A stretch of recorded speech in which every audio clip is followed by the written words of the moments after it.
Okay, so I don't know. My Netlify was not working on the other browser, but I've just tried with a different browser, and it seems to work quite well. So just a quick one to host your site here. I'm sure there are other sites that people shared which just have similar functionalities. All you just need is to upload your files and that's it, by just drag and dropping your files there, and then you're good. So for example, this one here, if I come to team overview on my Netlify, so I'm using the Netlify with a Safari browser. On Chrome, I don't know what's happening. It's somehow not loading. I don't know what is preventing some links from loading. Then it just refuses to load and show something like this. But I'll just show you really quick on how I can do the hosting. So I can just simply click here, add sites from team overview here. I don't know what is this sites. Okay, even on the sites, you have this button here to add a site. But sometimes it's taking long to load. I don't know. Let me just click add site here. I want to deploy manually, so deploy manually. So let's see how that's going to work. But it's just a one-time thing. Just drag your files, drop them there, and you're good. You don't need to do any other modification at all. Okay, so there you go. It's telling me to drag and drop the files here. So let the folder, they want the whole folder. So let me get the whole folder. It's on my desktop. It's this Lenovo. Let me remove these videos that I was recording so that it's not. Let me just pick these three files and put them in a different folder. I call it sites. Just the three files that we were using, the image plus the two videos, the two HTML files. So simply drag, drop that folder here, and then it's uploading. And yeah, it's just that, nothing else. But so it's deploying. Let's just give it 1 second to deploy. I think it should be done.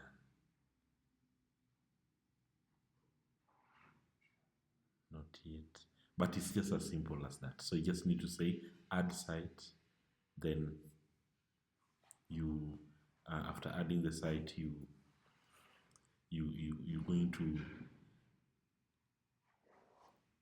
give it some time to deploy. It will generate for you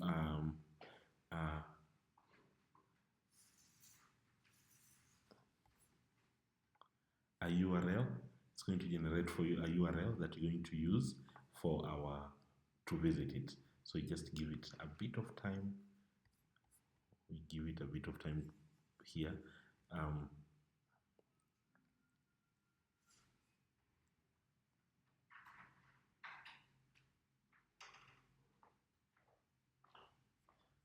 Okay. So let me just try this site overview. It seems to have finished. So this is the URL to the app. This is the URL to the app. But if you try to run this URL directly, if you try to run this URL, let me try to run that URL directly. It will tell you something like something not found. Let's run it and see. It will tell you that the site was not found because it expects in your folder to find one file called index.html. But since we don't have that file, it's giving this issue. But I can just visit the name of the file directly. I can go to the URL, then go tell it I want to see lesson. I think we call it lesson 2. this one here, this file. You need to explicitly specify the file that you want to run, like lesson2.html. .html. Then you press enter, and you can see it's actually loading from whatever we did yesterday. So make sure if you don't have index.html in your folder, just explicitly specify the file that you want to run, like lesson2.html. Then it's going to actually load, and there you go. You can see it there. So that's how you run it. Otherwise, if it was index.html, it will just run without any issues. But since we didn't name our file as index, the index file, which is the first file to run on your site before you navigate to the other files, you can just visit your file directly like that. You say slash, then maybe Kenya.html or Uganda.html or lesson something.html, and it's going to work correctly. So that's how you do it. It's just as simple as that. You drag your folder, drop it here, and you're good. You don't really need to configure anything. Once you upload your files, it will just start running. So that's one of the sites that I found really easy to work with. But I know there are others that just serve similar purposes, so feel free to try it out there. You can of course delete it if you want, delete that site, and do so many other things. So try that on your own time and see if you can manage.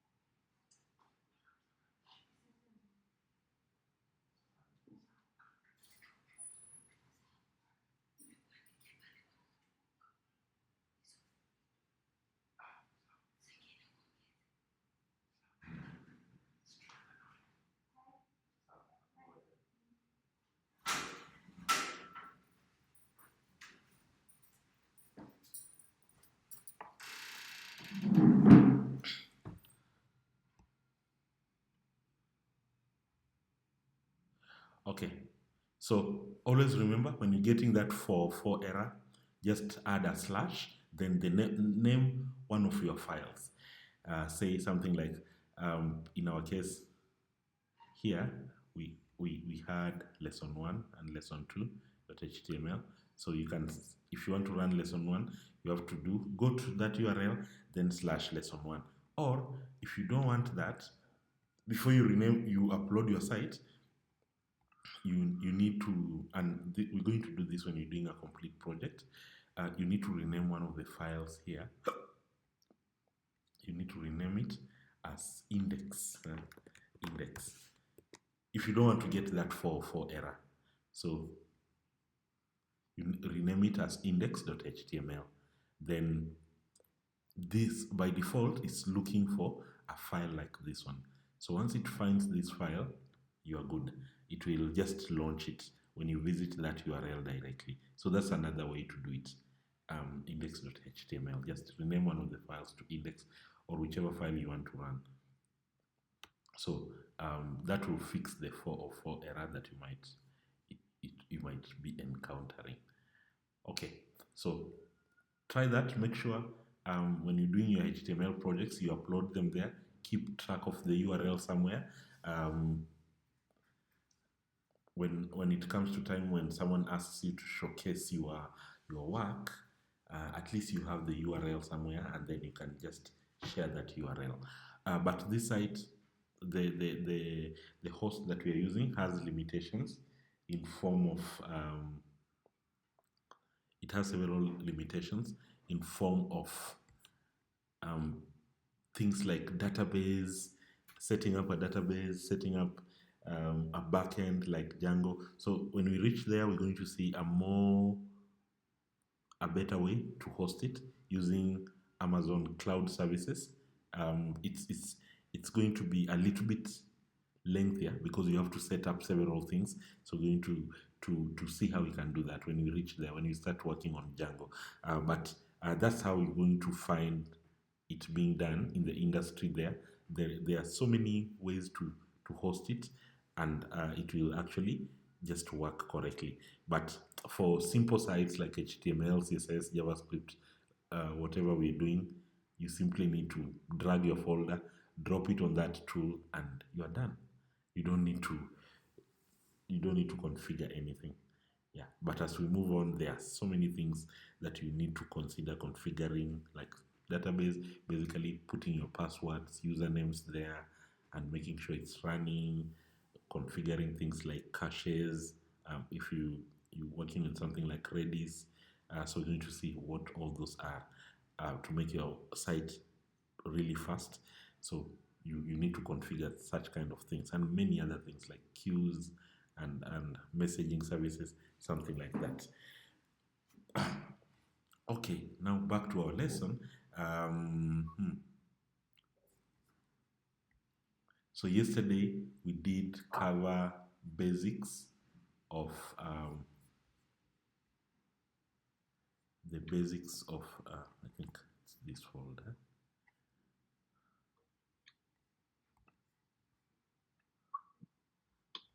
Okay, so we did cover the basics of just to see, we saw where you're going to put your CSS. We didn't do a lot of stuff. We just saw changing the color, and at least to just make sure we understand, because the color is the most visible thing that you're going to do in CSS. There are many other things you're going to do. So each day we're going to build on that as we learn new tags. So we learn one new tag and then we do some coloring on it. We learn a tag, we do some CSS on it and learn some CSS rules on it until we're able to finish. So today I want us to just learn a few more tags and a few more CSS things. It's a Friday, we won't like do so much stuff, but we're just going to do little but really important stuff that you're going to see. So yesterday we saw how you can write your CSS. So we said you need to use these tags called style. Yeah, you need to use these tags called style. Then when you put your tag over there, you can write your CSS inside it. So the CSS is right here. Then the most important thing that we saw is how to pick out something, because you might have 1,000 paragraphs, but you only want to affect 2 or 3 paragraphs. So how do you do that? So we said one way is to use an ID. So the ID is going to be used when you are only targeting to pick out one item, yeah, one item only. But if you wanted to pick out a group of items, the way we had 3 paragraphs down here, and we only wanted to pick out maybe 2, we said we're going to use a class. So that's the most basic way to pick out an element. There is other advanced ways to pick out elements, like here. If you have these paragraphs, maybe I just want from these 2, I only want to pick the second one here. The easiest way is just to give it a class name and then use that class name. That's what people use. But there are other advanced ways we're going to see how to pick out. Maybe if you have a row of elements, maybe you want to pick out the odd numbered rows, or the even numbered rows, or the last item. So don't worry, I'm recording the session. I'll share the video. The video for yesterday, I recorded it in a bad format, so I've been trying to change it, but yeah, it's the output is still really huge. I was trying to edit it, but the output, you can see it's right here. It's around 788 MBs instead of something like 200 MBs. So it's really huge in terms of MBs. So I was trying to bring it down to something like 200 MBs or 100 and something, but it didn't. It was taking a lot of time. So, but I've gotten another software that I'll use to convert it. So I'll share the video. I have the recording for yesterday also, and also for today. But for today, it's okay. I've figured out on how to record it without having it being very huge on your MBs. It won't eat up your MBs. Okay, so create a new file. Create a new file. Let's right click there, then just create a new file there. You can just prefer calling it, numbering it as lesson3.html. Yeah, so always remember the extension, very important. If you mess up with the extension, things like autocomplete won't work. So if you find that your thing is not auto-suggesting, your editor is not auto-suggesting, don't go far, just look at the extension. This lesson 3.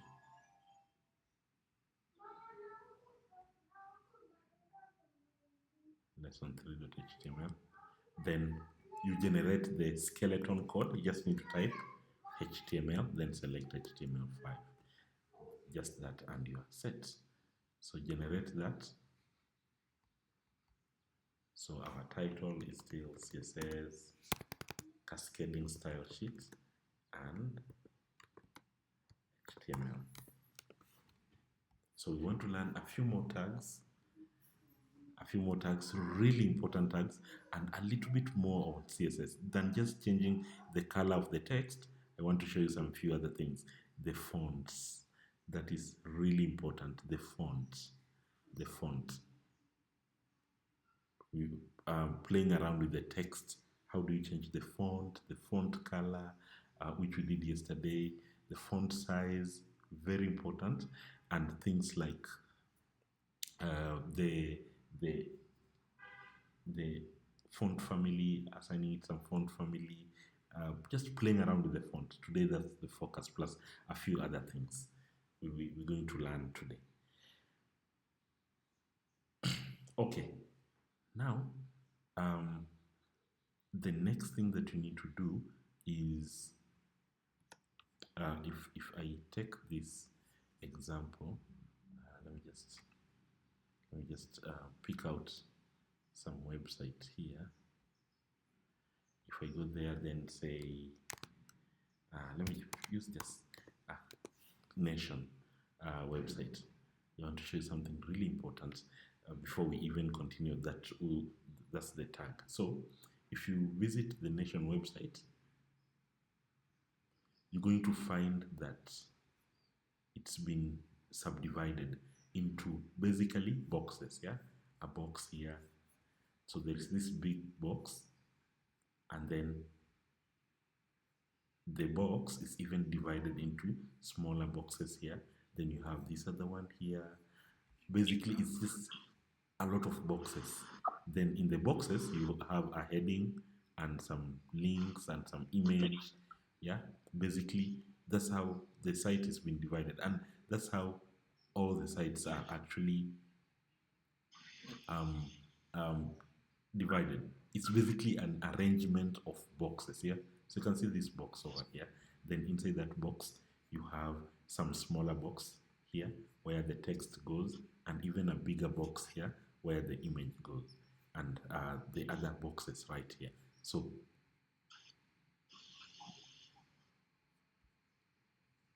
you go to this one, you go to this one. It's just a series of boxes. And if I go to a different site, like let's say the sun, maybe just to show you really quick. So if I go to this site over here, again, it's just an arrangement of some boxes. You can see this one over here, this one over here. It's still loading. Then you have this big one, and then you have the smaller boxes here where you just have an image and some text.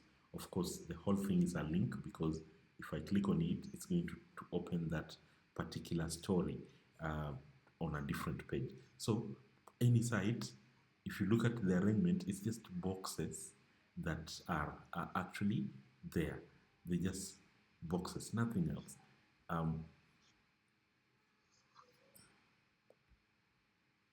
The links, the links are important here. Of course, this just some image, this some background image, and then some text on it. So we're going to see how we can achieve such kind of effects later.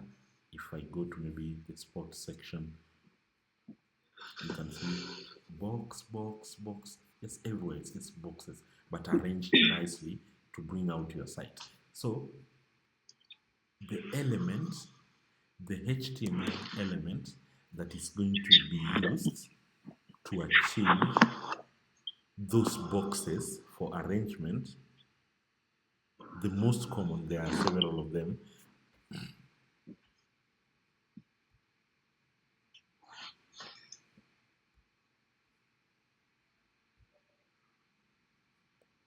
So there are several of them. So the most common one is called a div. So just type there a div. Div, then press enter. So a div is nothing but just a box. It's just a box. So this site has so many boxes. Basically, these are div. This is a div, and then inside that div, you're going to find several things like image, text, and many other things. Then this is another div here. This is another box, and they have even put a border, a nice border around it. Then you find an image plus some heading plus some small paragraph below it. So something like this, and then they've done some styling on it. You go here. This is a box, a div. Then inside it, it's been subdivided further into two divs. On the left side, you have the image plus this heading over here. Then on the right side, something different. So we want to see how you can achieve something, those boxes. And simply, the tag is a div. A div, yeah? Div or division. So think of it as a box. I'm just showing you the easiest way to think about it. It's just a box, div. Okay? So very important tag in HTML. So when we want to subdivide our page and arrange things nicely, it's going to be a div that we're going to use. Okay. Now that tag, this tag, after creating your div, this is going to generate a box. Then you're going to put your content inside this div. So our content, we don't want a lot of content there. Let's just put a heading, a H2, a H2. Feel free to use any heading. Then put some dummy text there.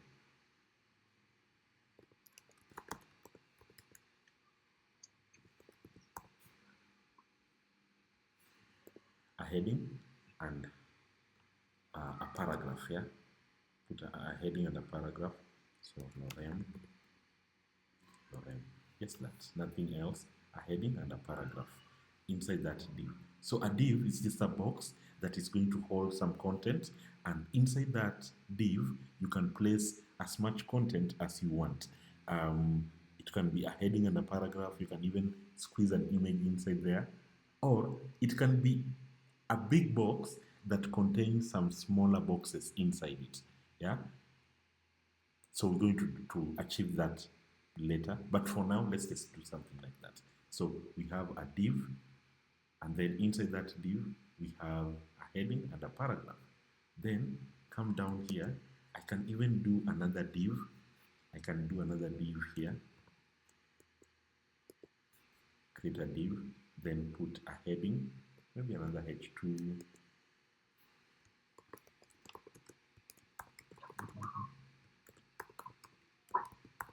And a paragraph again. Paragraph with lorem. So just do that, and you're done. So two boxes containing a heading and a paragraph. Then a heading and a paragraph down here. So try that, then run it. Make sure you shut your microphone. put it on mute.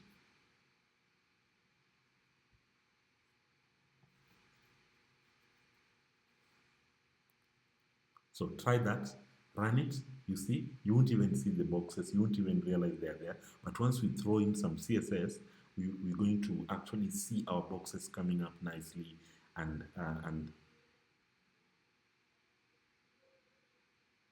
showing nicely on our page. But currently, if you just run this, so remember to run it, you right click anywhere within your page, and then you just say open with live server.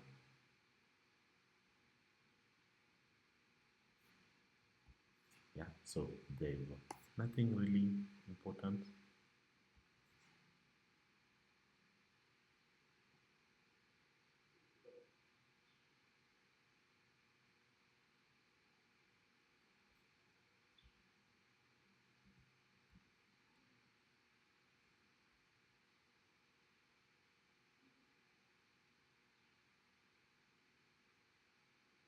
Just some heading and a paragraph. So there is a box here. There is a box here. Then there is another box here. So by default, this box takes up the whole of your screen. That div takes up the whole of your screen from left to right. Unless we go into our CSS and explicitly tell it, I only want you to take 50% of the screen, or I only want you to take 30% of the screen. We can tell it that. But by default, as it stands, this box, though we cannot see it until we do some CSS, you're going to see it stretching from left here all the way to the right. Then again here, this other one is stretching from here to here. So they're going to be stacked vertically. You won't find them by default being arranged horizontally here, maybe one box here, then the other one here. You won't find that. Right now they are being stacked vertically. But with CSS, we can arrange it the way we want. We might arrange one box on the top, stretching from end to end, then two smaller boxes below it, or whichever way you want to arrange, it's possible. You can do that really easily. But we'll do that. We'll learn all those CSS rules. I don't want to just throw all of them at once right now. We want to do them gradually until you're able to do it. So div, a very important tag. You're going to write so many divs. Basically, just think of them as boxes. Then you arrange them in your page, and then your page, the layout of your page is going to come out nicely. So that is the other tag that is really important. So we only having two more tags that we need to cover for forms and tables. Forms and tables. We're going to cover for a table probably just today because it's easy. We'll cover them today. Tables, then forms probably on Monday. We're going to cover that forms and then plus the CSS. But today we must cover tables. So this is the other tag that I was talking about. So to style it up, you need to go below your title. You need to go below your title here. So let's head over below at the title and then introduce the style tags. We want to write the CSS. So we want to just use the internal CSS. So it's internally included in this page. But as we advance and build a bigger project, we're going to have a dedicated CSS file, and then we write there all our CSS. So make sure it's style. Some people make a mistake of calling it styles. There is no such tag as styles. It's style. Then once you have your style here, yeah, we can start writing the CSS that is going to do this. Change the several things about our divs. Okay, so before we write our styles, we want to target these divs separately. So the best thing we're going to do is to assign them a class. Yeah, so go to your div and assign them a class. Let's call this div the first div. Then this one, the second div. Remember, a class is just a name. It can be any name. This one, we call it the second div. So that in our code, if we say first, we mean this first div. If we say second, we mean this second div.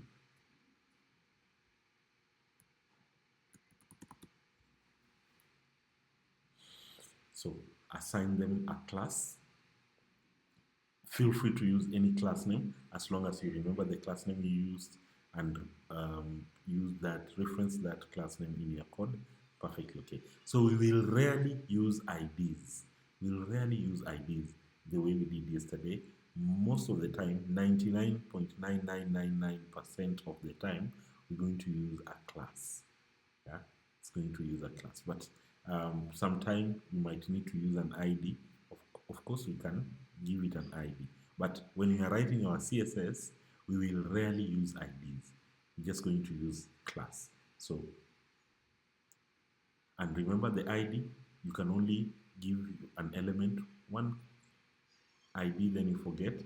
But for class, you can share your class. So if I add another div here, I can give it a class called first, and it's still going to work. Okay, so we will start by targeting this div and then this div. Or we start by targeting both divs first. So if I wanted to target both divs and probably give them a nice border, I just want to draw a nice border around the two divs. So I can just come here, then say div.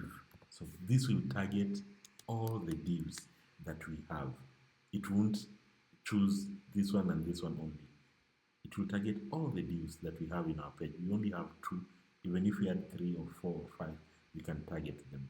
Then, once we do this, it will pick out all the divs. But later we're going to say dot first, so that we write the styles that are specific to this first div, second div. So I want, for all the divs, I want to draw a border around it. A border, yeah? I want to draw a nice line around the div. So that's another CSS rule that we are learning. We're going to also put some background color, some easy things. So to draw a border, you need to say border. Border. There is that CSS property called border that allows you to draw a border around your element. So the border, you're going to say, so several things here. You have to say how thick your border is going to be. 1 pixel. Yeah? 1 pixel. 1 pixel. So if you want to measure something in CSS, you're going to use pixels, but I'll show you another way to measure something. You're going to use pixels. So a pixel is, I know your eye cannot see it, but it's just 1 dot on your screen. You know, your screen is made of so many dots. So each dot is 1 pixel. So you might find there is some higher resolution screens, lower resolution screens, or medium resolution screens, but think of 1 pixel as 1 dot on your screen. So the thickness, we are making it 1 pixel, but feel free, you can increase this number. You can do 2, 3. If you want the border to be thicker, you can do this. Then you have to specify how the border is going to look like. You have to specify how the border is going to look like. So some people might just want a solid line. So you're going to say a solid line there. And you can see it's already there, a solid line. Or if you want, try the solid, you can try the dotted. There are so many borders that you can actually draw. Dotted, dashed, and many others. But most of the time, I rarely find, so the dotted, you can see they're just dots, dots, dots, dots here, dots. But most of the time, I rarely find people using these other ones. It's just a solid line. That's what most people use. Just a solid line, the way the sun uses their border right here. You can see this is a line, yeah? A solid line. Then finally, the color. We have to specify the color of that border. So I can start with gray, and then of course I can refine it to a different color. So specify the color. So you need to specify these three things: the border, the type of the border, and the color. The order here, I think it doesn't really matter. I can even start with the type of the border, then finish up with the color or the pixel. As long as you specify those three things, your border is going to come out nicely. So you can see the border. So this is our box now. You can see this, the box is stretching from here to here. Then there is another one starting from here to here. But these two borders, these two boxes are actually adjacent to one another right here.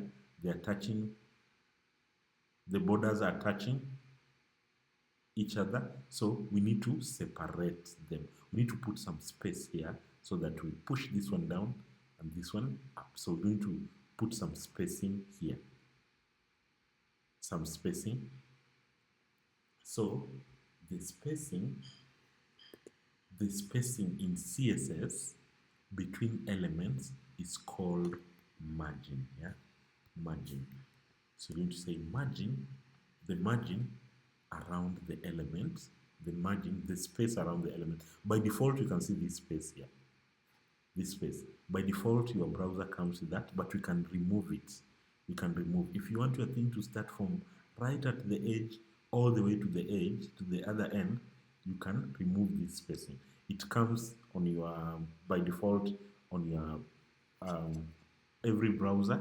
It will add that spacing, but you can remove it. I'll show you how to remove it. But for now, our margin here, you're going to, a margin is just a space, and we've said if you want to measure something, you're going to use pixels. So I can say the margin is 16 pixels. So the space here is going to be the space on the left, at the top, on the right, and at the bottom. So 16 pixels. So if you just say margin, the space will be applied on all the four sides of your box. On all the four sides of your box. So remember, the margin is the space between adjacent elements. If you just say margin, it is across the elements. But you can be more specific. If I didn't want to affect the margin on the left and on the right, I can be more explicit and say I only want the margin at the bottom. Yeah, at the bottom. I want this space at the bottom of my element, this space here. To push the other element away, I can be very explicit here. I can say margin dash bottom. You can see it's suggesting the space at the bottom. So it will only affect the space at the bottom. It won't affect these other spaces, only at the bottom. So it will create 16 pixels here, and then this one also created some space here, 16 pixels. So if I add another element here, automatically it will have some space of 16 pixels. So for the margin, you can be more explicit. You can say margin at the top if you don't want to the bottom. So you have bottom, you also have top. It will make sure the space at the top of all these elements is 16 pixels, 16 dots, yeah, basically 16. But of course you can put any other number. It doesn't have to be 16. You can use any other number. If you want a bigger space, put a larger number there, 16, 20, 25, that's up to you. Then the other thing is you can be more explicit. You specify the margin to the top, and you can even specify something like this, margin to the bottom. You can do all four sides. You can do all the four sides explicitly. Margin to the left. Maybe on the left I want 8 pixels, or you can do 10. Then margin to the right. Margin to the right. You don't just have to specify one side only. You can do all the four sides. Maybe here I can even do 10 pixels. It doesn't have to be equal. Yeah. So top, left here, right, then bottom.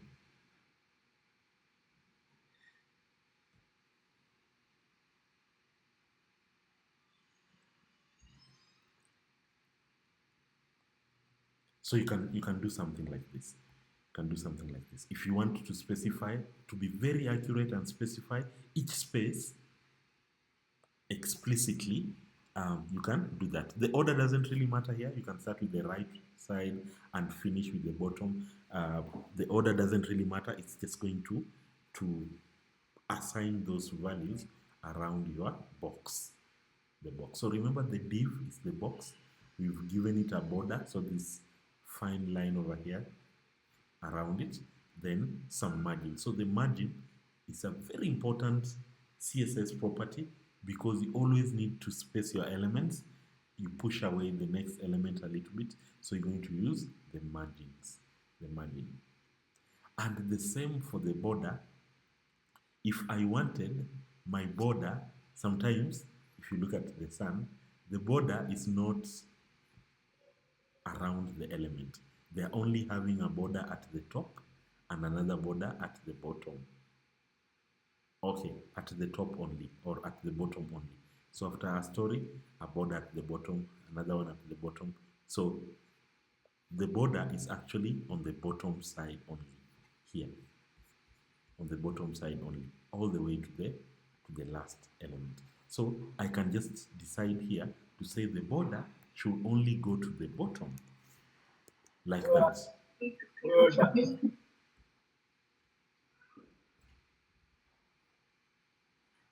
I can just do something like that and it will be applied only to the bottom.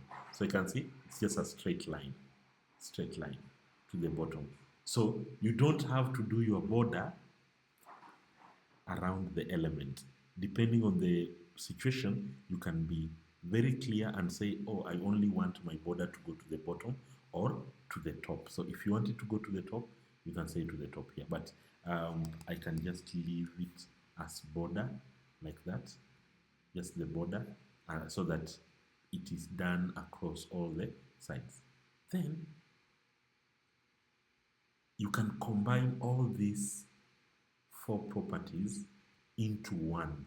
So this is a very explicit way to write it. This is a very explicit way to write it, but I can combine all these into one property. I can just write it like this. So you might find this out there, margin. Then I need to start with top. So you need to go clockwise, yeah? You need to start with the top, right, bottom, then the left side, yeah? So you need to go like a clock. So the first value is going to be the top. So I can say maybe 20 px. Then I go to the right side. So you go like a clock, yeah? The right side now. I say this is going to be 15 px. Then the bottom, I can say 20 px. Then the left, I can say 15 px. So I can do something like that. So if you find something like this, if you find something explicitly done like this where they put four numbers, just start with the first number is at the top. Then now go like a clock. Yeah, go around like a clock until you reach the last number. So this is the first number, second, so top, right, bottom, left. So remember, clockwise. So if you find somewhere where they have written something like this, it's basically combining all these. Instead of someone writing all these, they're writing it into one. Okay, so I'll just comment this. So remember to comment it so that we just use these other ones. And I can even further shorten this. You can see the top and the bottom, they are the same value, and the left and the right are the same value. So if you have a situation like that, so if you have a situation like that where you have top and bottom, which is actually most of the time is the case, where you have the same value for top and bottom, left and right the same value, top and bottom the same value. You can shorten your CSS to look like this. I can say margin should be top and bottom 20 pixels, then left and right should be 15 pixels. So I can do that. So this can further be shortened to this. So I can just comment it and then make sure I do left top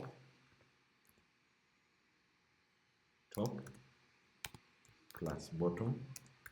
So the first value means top and bottom, then the second value means left and right. Left and right. So you can just write there a comment. Remember, control slash, then you make it a comment. It won't run, but you still preserve your code for future purposes. Then this other one, you just need to go, you need to remember it's clockwise. Clockwise, this one here. So top, right, bottom, left. So you're going to find this a lot in the code out there. It's just basically shortening the whole of this code into one line of code, but you need to understand what each value actually means. So if there are 4, just remember you go like a clock from the top going clockwise. But if there are 2, just remember the first one is top and bottom, the second one right and left. If it's just one value like 20, just remember it's all the sides, yeah, all the sides. If I just say margin 20, it means all the 4 sides should be taking up 20 pixels. So that's a very important thing you need to understand, but it's just as easy as that. Nothing really complicated there. So sometimes for some programmers, there is no like the professional way to do it. You might find some programmers just prefer to be very clear and they do something like this. But some who feel like this one is a lot of keystrokes to type, they're just going to shorten it like this and this. But mostly I see people using this technique, this one here. This is the most common technique on how they assign it. So it's basically margin is a space, the outer space between you and the neighboring element. That's the margin. Okay. The other space that is really important in CSS is called the padding. Now, when we are on this box, you can see our elements are actually touching the edge. So we need to move them away from the edge. We need to move these elements away from the edge. Again, the edge is on all the 4 sides. So top, bottom, right, left. So what you need to do is to add a space, the spaces between the inner elements and the edge. You need to use what we call padding. Padding. So when you buy something like a television, you always find that it's padded with some white material so that it's protected from shocks which might crack the screen. So that is the padding we are talking about here. Just think about it between the edge and the content, which is your TV and the box. There is that white material. I don't know if it's polyurethane, something like that, which is used to protect it. So we can do the same here. We can say we want to apply a padding of maybe 16 pixels around the element. So you can see this is 16, but I'll show you. You can see this is not 16. This is bigger than this. You might ask yourself why this is bigger here and this is bigger here. This is not the same as this one. So you might ask yourself why. We've said the padding is 16. So you expected this space to be equal to this one over here, to be equal to the left and the one on the right. So Where is that space coming from? So I'll show you how to investigate and see what is causing this space. Very important skill for you as a programmer, to know how to investigate those spaces and know exactly what is causing that space so that you can actually reduce. Because clearly you can see we've said the space, the inner space should be 16. We want it to be uniformly 16, not some bigger. You can see this really big, and this one here, and this one here. So we want to investigate. I show you how to investigate and be able to figure out and see what is causing this space here. This one over here. It's a very easy thing to have a look at, and then we will be able to adjust it. Once we adjust it, we will get exactly the same spacing here, the top, the right. Of course, we can leave it like that, no problem, but just for our learning purposes, we want to make them exactly the same. We want to make this space 16, 16, 16, 16, and even here 16, and then we will be good.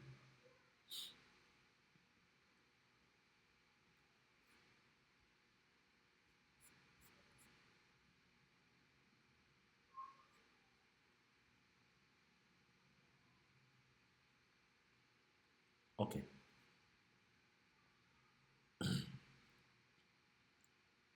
Okay, so try that. Make sure. So when you write each CSS rule, just remember, don't forget the semicolon at the end. If you forget that semicolon, it will not work. Okay, it will not work. So this semicolon here, if you, let's say, let me just show you something really quick. So if I forget this semicolon here for the, before I put a padding, let's say I accidentally forget that. So you can see the next rule doesn't work. You can see the padding doesn't work. It has removed the padding. So this other one is working, but the next rule doesn't work. So always remember, after each CSS rule, semicolon. Otherwise, if you find something doesn't work, just know that you forgot semicolon. And it's a very common even for experienced programmers, though this tool makes it a little bit easier for us. If I just type some property, it automatically appends the semicolon at the end. Yeah, it appends for you, so that you don't have to type. Some tools might not do that job for you. You might have to type it manually. So take care.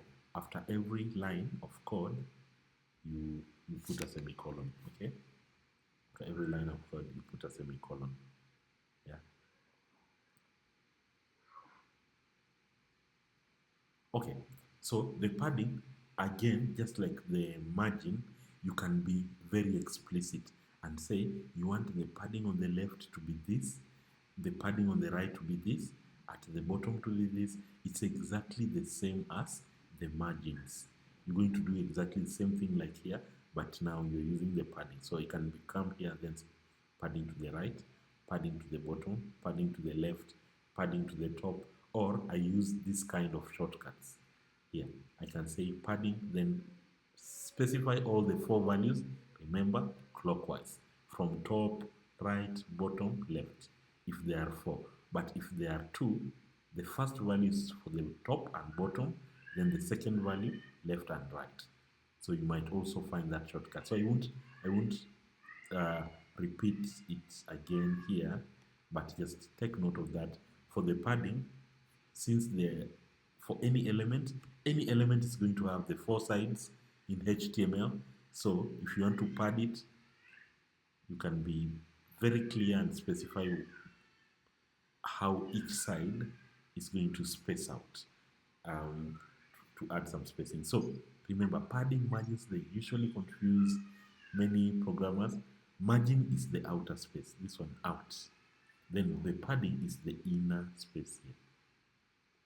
Okay, now I told you we need to know, let me expand this browser. We need to know what is causing this space. can see it's bigger. It's not 16.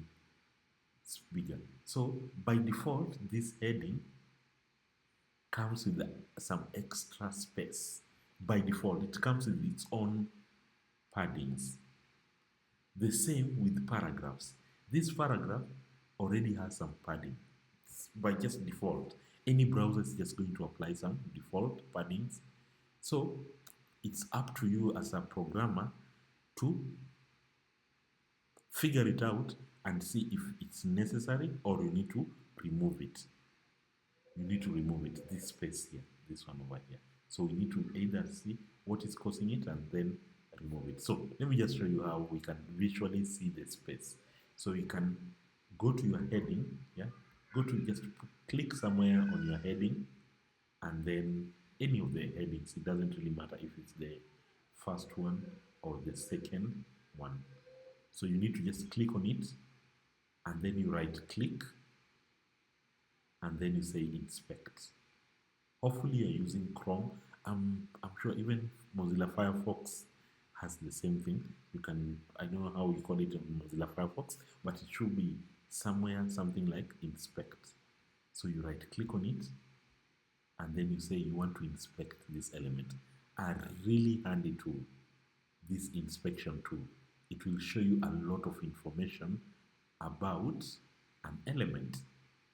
So you just need to right click on that element, and then you say inspect. It will open this tool and it will show you the code here.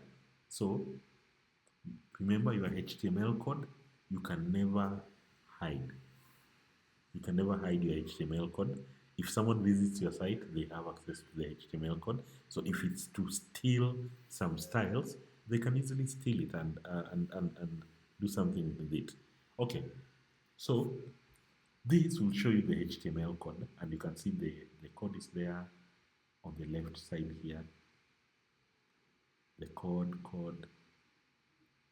So if I select an element like my first div, you can click on the first div. Take notes. It is highlighting with some colors. It's highlighting with some colors.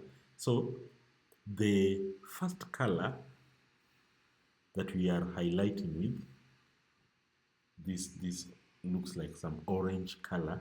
I don't know which color your browser is rendering with, but anyway, so if I want to investigate, if I look at this, if I hover my cursor over that element, the orange color is the margin. And the best way to even visualize it, you can go here on the computed. You see on this box here, on the computed, it will show you all the margins and paddings to do with the element that you have selected. So you have to select your element.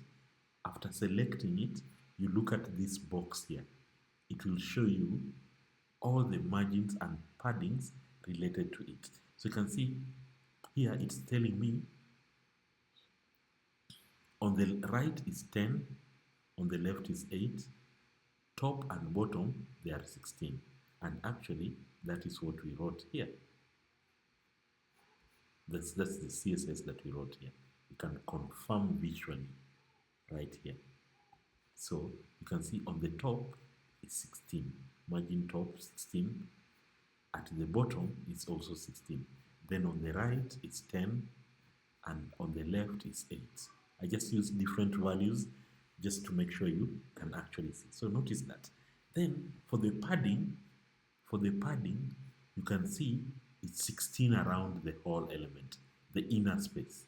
So you can see it's 16, 16, 16, 16. So that one is 16 as you've done here. Then the border, remember the border also takes some space. It's taking 1 pixel. So you can see the border is saying 1 pixel. And that's what we did in our CSS here. We told it the border to be 1 pixel. So if you use a different number, it's going to show you how thick. So this is really important to know how much is this space here. Yeah, how much is this space? How much is this space? How much is the space on the left and on the right? You simply inspect your element. You just right click anywhere within your page, and then you say inspect, and then you select your element. So if you select the heading, just click on the heading. Take note, by default, we haven't applied any margins on the heading, but by default, you can see it comes with a margin of 19 on the top and at the bottom. So notice on the top, there is a margin of 19, at least on my browser. I don't know about your browser. So if I select it, you can see on the top it's 19 and at the bottom it's 19. So the space that you saw, this large space, is actually the 16 that we added plus 19 pixels. Yeah. So it's actually 35 pixels. This space here, from here to here, it's 35. And that's why it's big. Because this one already has some space around it, which is 19.9. Let's just say 20 pixels. Then we also added the other one. So if you hover over it, you can see where it reaches. Where it reaches. Very important. Then you can actually see there is that orange space, which is the default margin. Then you also have the other margin at the top. So what you might need to do is you might just go and adjust the margins on the heading, and then make sure the margin to the top, you can remove it. You can make it 0. So it will remove the 19. And you can even do it right here. If you want to just see how it will look, I can go here and then double click on this margin and even adjust it. I can say even I want it 0, 0, 0.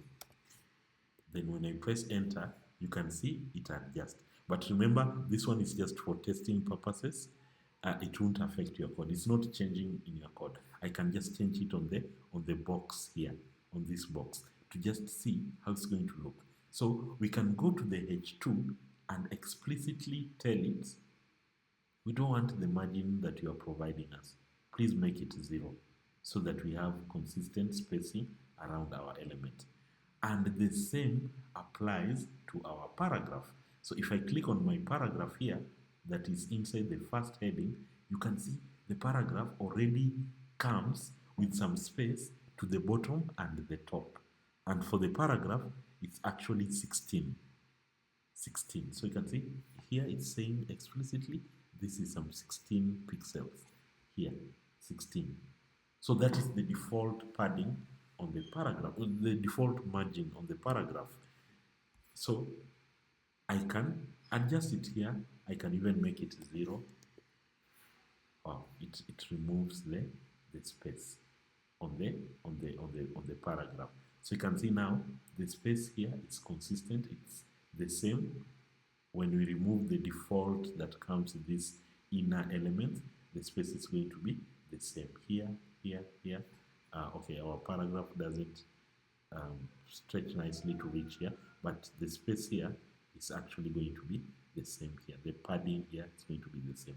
So that's how you investigate if what is causing some space. You simply, on any website, it doesn't have to be on the site that you are creating locally.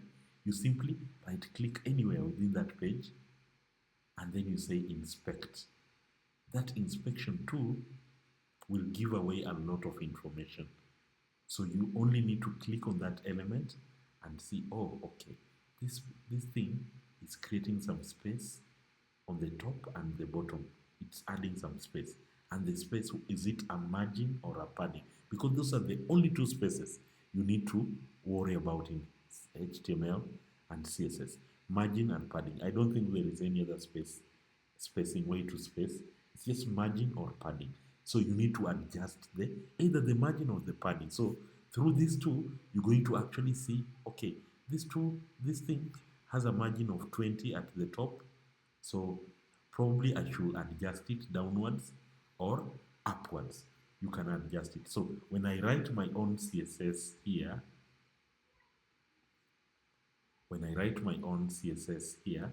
it will adjust the margin and the padding to that specific element.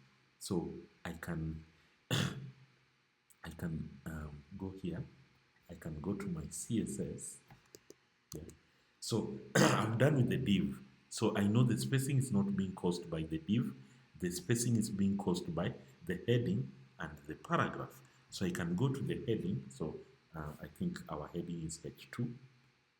So this one will target all the H2s within your page. So we only have two H2s. But you can be very explicit. We only say we want the H2 inside this one and this one. We can do that, but I'll show you those things later. For now, let's just be simple.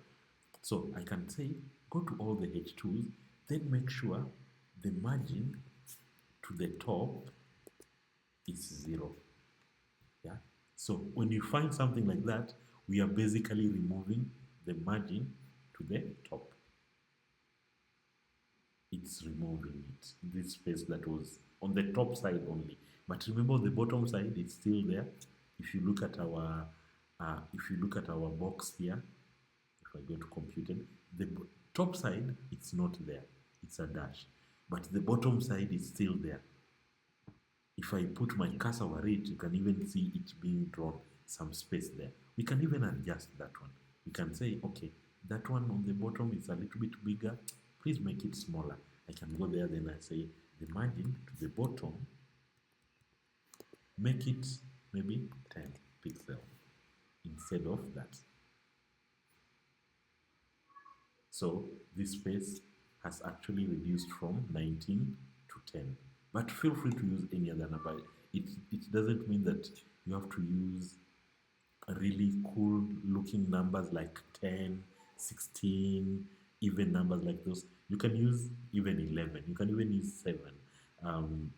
Prime numbers like 7, 13. You can use something like that. It doesn't have to be a whole number that is divisible by 2. No. Feel free to use any number over there, and your code is going to be okay. So we can even do the same to the paragraphs. So we notice that the paragraph is actually, so you can expand your code here. Always feel free to expand your code until you reach that specific element. So I can go click on my paragraph, so I can see, it's a heading. I can see the paragraph is adding some space on the top and the bottom, so which is 16, 16. So I can go adjust that either downwards or upwards. So I can go and say here, what's that this one?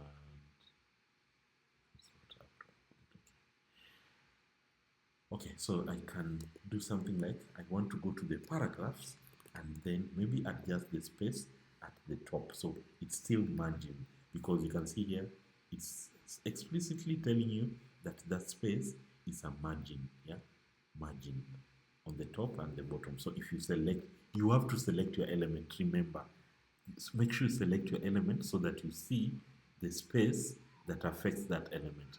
Don't just open your inspection tool. You have to select your element because your page has several elements. So select your element, then see the space around it. So you can see 16, 16. I can make sure the space at the bottom, the margin to the bottom, I can remove it completely. Then on the top, you can remove it if you want. You can say margin to the top, margin to the top is also 0. Or if you want to remove on all the sides, you say just the margin should be 0. That one will strip all the spaces from that particular element and it won't have any space at all. All the spaces will be removed. So you can see right now. Yeah. So remember on our heading, we left some space at the bottom, but on the text, on the paragraph, we removed it. So you can see this space is at least equal because we removed from the inner element, we removed whatever was causing that space, and that's it. So this is really important. Margins and paddings, those ones are going to actually affect how your website looks like, but it's just as simple as that. Nothing really complicated. You just need to investigate. That's the most important thing. Investigate and find out what is causing that space. So, do you want to increase it? Do you want to reduce it? It's just margin or padding, nothing else. Investigate and see what is causing that space. So, remember, you can write a comment here. So, to write a comment in CSS, you just need to do a slash, star, star, then another slash. If you want to write a comment, remember your comment is used as the notes. You don't write some notes somewhere. Just write it within your code so that you know this line is doing this. So I can go into that and then just write it there. I can say strips out all spaces. So by the spaces, I mean the margin spaces, not the padding. If there was some padding, then you need to say padding 0. If I wanted to remove all the padding around an element, I'm going to say padding 0.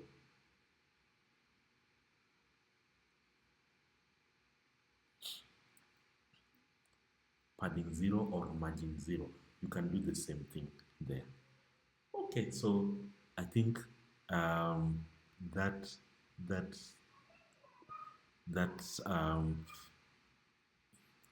is basically it with margins and padding. So we're going to see these properties a lot. We're going to see these properties a lot. But when you go out there, you're going to find that most developers have done this thing again and again and again and again. Removing the default, those defaults, margin and paddings, they are usually annoying, I can tell you.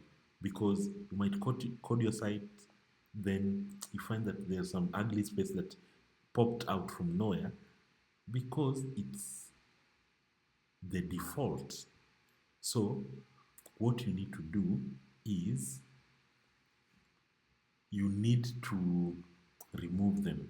So like let me just show you. There is some space here that is usually annoying. By default, it comes on the body. Yeah, click on the body of your HTML, of your inspection tool. So if you click on the body, you can see there is already some margin. There is some space here that is around the element.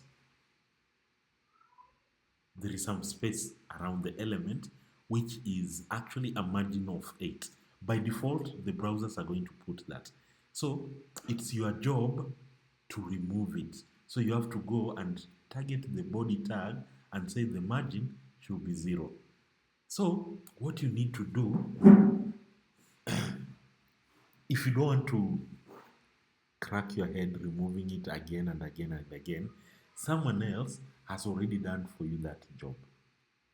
So what you need to do is to take their CSS and put it in yours. And they have done it for all the elements, not just the body only. They have done it for all the elements. You won't need to adjust the spacings. They have already removed for you those spacings. So what you need to do is to take their CSS, put it in your code, and then write your own CSS. So it will have removed for you all those default spaces. So this is how you do it. So there is some CSS file somewhere called reset. I'm sure some of you have ever come across it. Reset CSS. So this reset removes, let me get for you.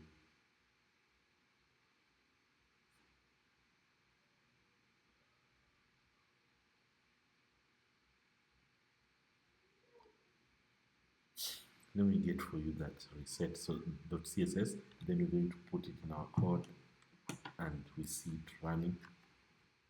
Okay, so let me get for you the link. Let me get for you, copy that URL and then share it on your code, on your chat.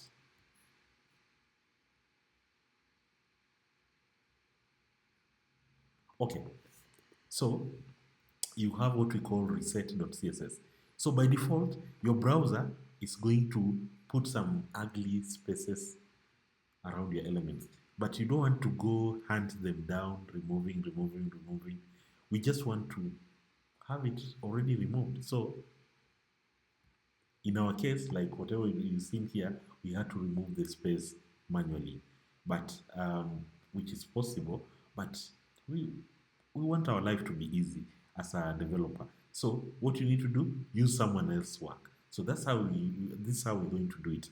So before you start writing your CSS here, we need to bring in that person's CSS, like this one that I've shared on the chat called reset.css. So we need to just bring in that CSS, and then it will do for us the job. We won't have to reset the spaces. We just need to go and focus on writing our own code. We won't need to do something like this. You see this? We won't need to do something like that. So let's try it. Let's try it. So I can go into my just above the style tags, just above the style tags, and then we need to link.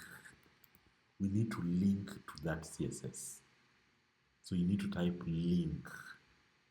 That's how you bring in someone else's CSS. You don't download that code, copy and paste it here. Just link to that CSS. So you see that link tag? Very important. So you just need to say here, link. Link to this CSS and it will do for you the job. So which URL? So you put that URL here. That URL that I've shared on the chat, you put it here and you are done. Don't need to do a lot of code, copy, paste, no. Copy that URL, it's called reset.css. Then link to it. So you need to generate the link tag. The link tag. That's a new tag we are learning today. Link. And then you simply paste your URL there. So what is going to happen is when your page loads, it will download this CSS and include it in your page. So once it downloads it and includes it in your page, it will do the job. It will reset for you the spaces that are there. Then you only need to focus on the important things, not trying to reinvent the wheel again and again and again. So this, just by linking like that, you are done. If I go to my page and refresh, so let me just inspect, then show you something. So I don't know if it's already refreshed, but you can see my body, the body, if I go to computed, it's no longer having that margin, the 8 that was there. So my elements, I'm right now very sure they can stretch from end to end without any issue. So the reset has already done for me the job. It will reset for you those spaces, but it does some other, if you notice, it has done some other things. It has not just reset the spaces, it is also resetting the heading size. It has reset the the font. It has reset the I mean, it's not just resetting the spaces only. Even the heading and the paragraphs have been the heading. You can see the heading. It is resetting the font size. You can see your heading is no longer big. So that reset probably is affecting some things that we really didn't have to reset. I intended to reset the spaces only, but it's going ahead and resetting even the font sizes and the weight of the font. So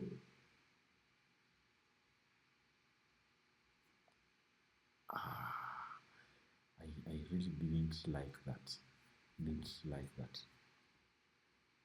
Michael, you have a question? Yes. After I copied the link, Nikki refresh, you may clear the whole page. Oh, okay. So probably you have Yes. probably Can you try disable that link? Just comment it. So just put your Okay. cursor over there, then press Control slash, refresh it, then see if your content is coming back. Probably there is some error you've done somewhere which is messing up the whole page. So the easiest way is just try to remove it again and see. Is your content coming back? Just try that and see.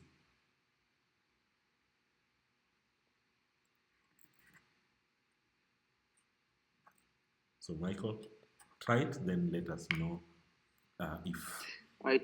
It's still just plain white after commenting. Okay, so it means it's not the link. The issue is not the link. The issue is some problem somewhere. So please share your screen so that I show you where the problem is. Just share your screen. I'm sure it's a very tiny problem somewhere. Okay, just a minute. Share. And anyone else who has an issue, please feel free to speak out. Don't just continue with something that's not working. We are here to learn, not write perfect code. In case yours has some issue, something is not working, always just let me know, then I can help you troubleshoot. So I'm sure there is a tag somewhere that is missing, which is causing the page to go blank.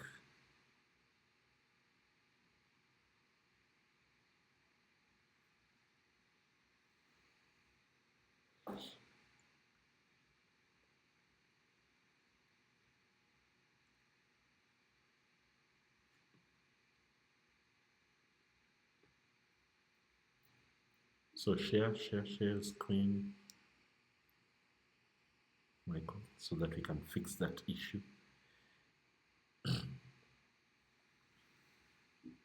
Let me just refresh. I think the Zoom.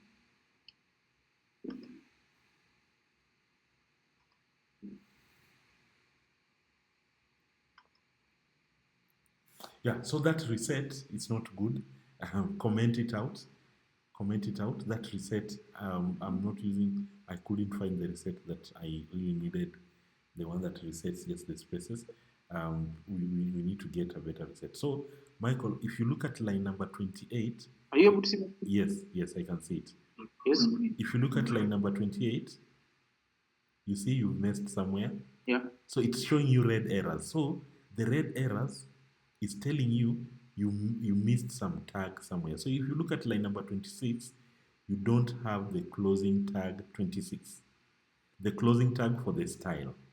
So you see you opened on line number 7, style, but the closing tag on line number 27 is not there. So just press enter on line number 27. Then write the closing tag. Write just the style, yeah? The style tag, just write, you have to type the whole thing. The angle bracket, then the word style, the left angle bracket, then style, yeah? Or you can just copy paste line number 7. Copy line number 7, yeah, copy that, yeah, just copy that, then paste on line number 27 there. Then before the S, before letter S, put a slash.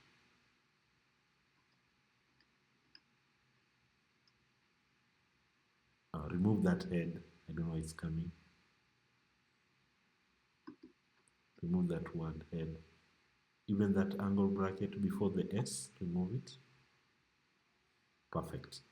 Now that should work. Then remove line number 29. Remove the whole of line number 29. 29, remove that. Remove everything, delete everything. Yeah. So that's perfect. Now the error is gone. Go try refresh and see. That should work correctly.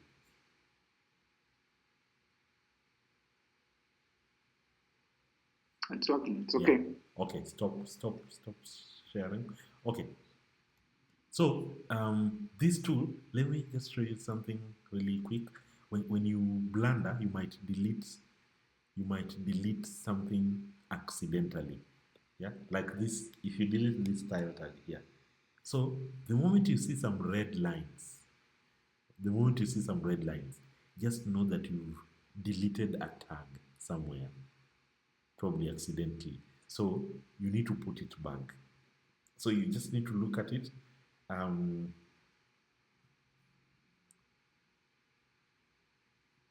you need to look through. So some of these things will take a lot of practice and experience to just have a look at it and know, oh, okay, this tag is missing. So like in this case, the style tag, I've deleted it and you can see the error. So if you delete some of the tags, unfortunately, it might cause the problem Mike is facing. You won't see anything on your screen. So those ones you need to look through and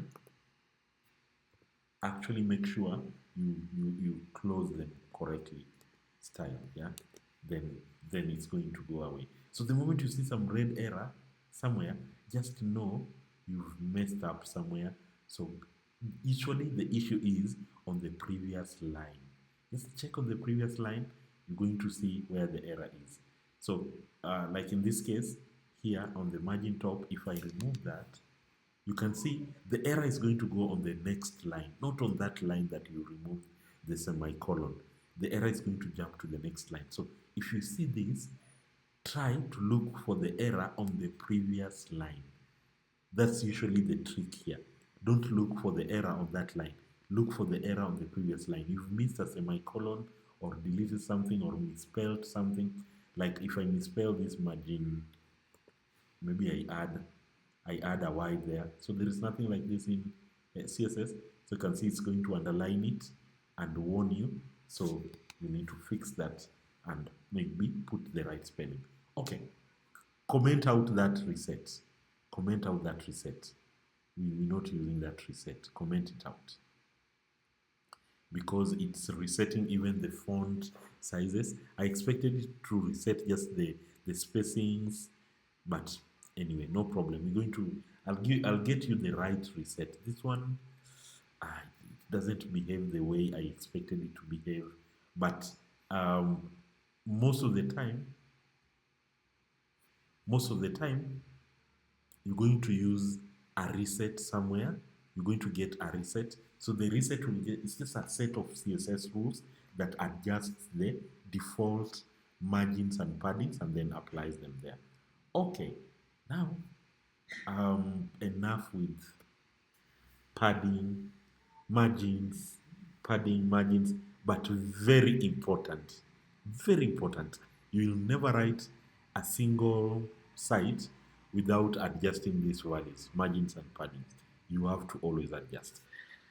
Okay, now the other thing I wanted us to do is, apart from margins and paddings, I want us to cover the fonts. So how do we haven't used these classes. We just put them there, but we have not used them there. We've been targeting the elements directly. We haven't used. But remember, the job of a class is to allow you to select an element. So if I want to select this element here, if I want to select this div here, I don't need to say div because it already has a class. I can select it using a class. Remember, that is the job of a class, nothing else.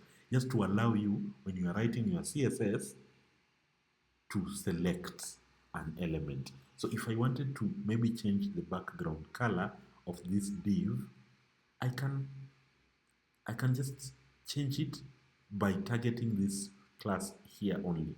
So, but we haven't gotten to that point. What I want us to focus on is the font. The font, very important. So at least we've seen a new tag, div tag. We've seen a new tag called link. If you want to bring in someone else or an external CSS file, you need to link to it. Once you link to it, that's it. You just need to link to it and then it will do for you the job. Now, I want us to cover the font. So the first thing, we need to get the font. We need to get the font.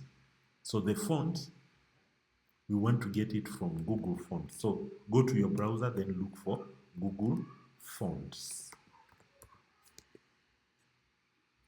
Just search Google Fonts. You're going to find this website, fonts.google.com.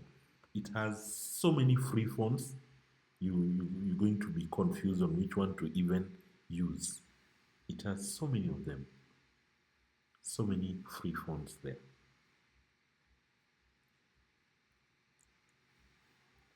Google Fonts. So fonts.google.com. So we want to use one of these fonts in our text. Our text is appearing badly. The look and feel is not nice. It's just using the inbuilt font, but we want to fix that and use a better font. So very easy thing. We just copy, paste, and we are done. So we want to choose two fonts. A typical website won't have many fonts. People think that some people, beginners, think that the more fonts you have, the better. No, it's not that. Probably, if you go to a typical website that is being done by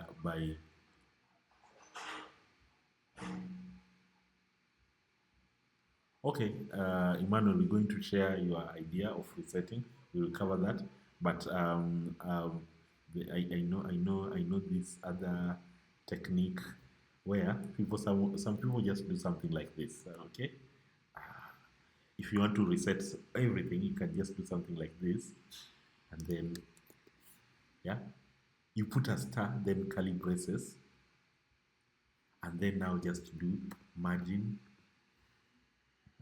I don't know if it's that margin 0, then padding 0. I know some technique like that. Some people do something like this, where you reset everything. So the star means everything. Go to everything, then just reset the margin and the padding. Okay, something like this. You might find this technique somewhere, probably. Okay, where people just reset all the margins and all the paddings to 0. Okay, so if you come across this, it's perfectly okay. Someone might reset everything back to 0. Everything. So the star means everything. You reset first and then now start adding your own margins and paddings. So this is this one way, but I'll talk about it later. Don't worry. I'll show you something about this later that might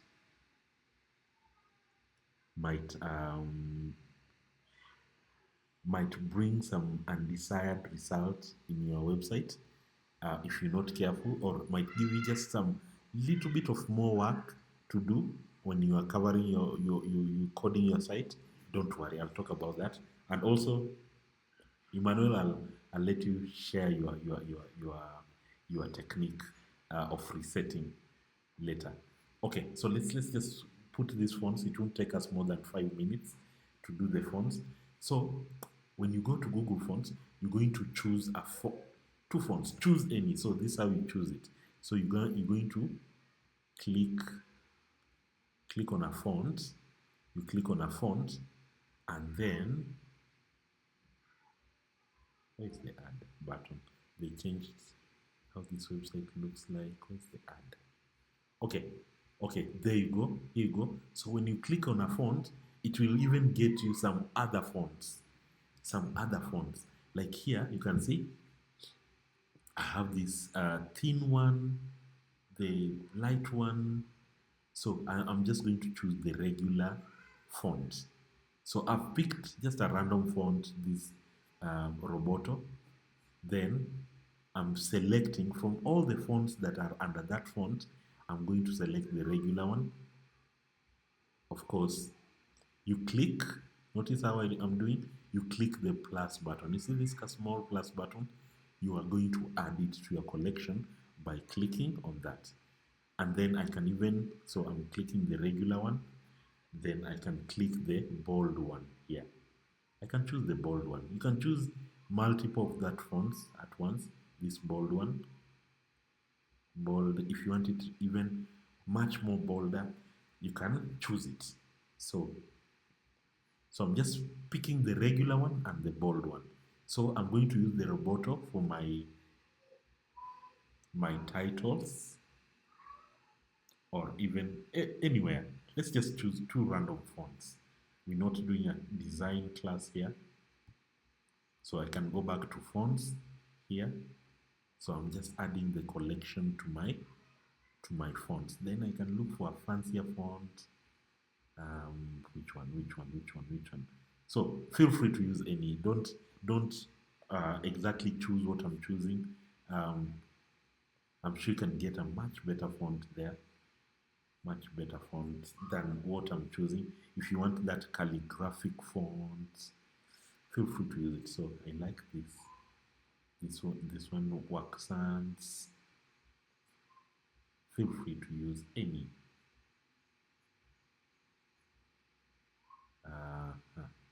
There are so many. There are so many. You think you found a nice one, but if you look at the next one, it's even much better than the previous one.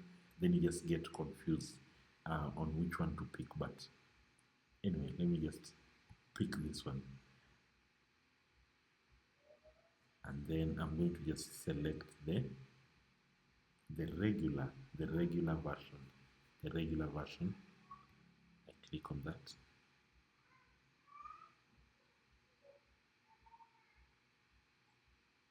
So you have to click on the plus button. So that's how you collect your fonts. You collect your fonts. You select the families that you want, but mostly you're going to select maybe just two fonts. If you want to design a nice website, you don't use 1,000 fonts there. Pick 2, 3 ones. You say, okay, this one is going to be used for the titles, and this one is going to be used for the paragraphs, and that's it. 2, 3 fonts. Then you can pick variations of them if you want the lighter version, the darker version, the regular version. So mostly you're going to use the regular version, but of course you can use the lighter version again, yeah, to do your fonts. So if you go to properly designed sites like apple.com,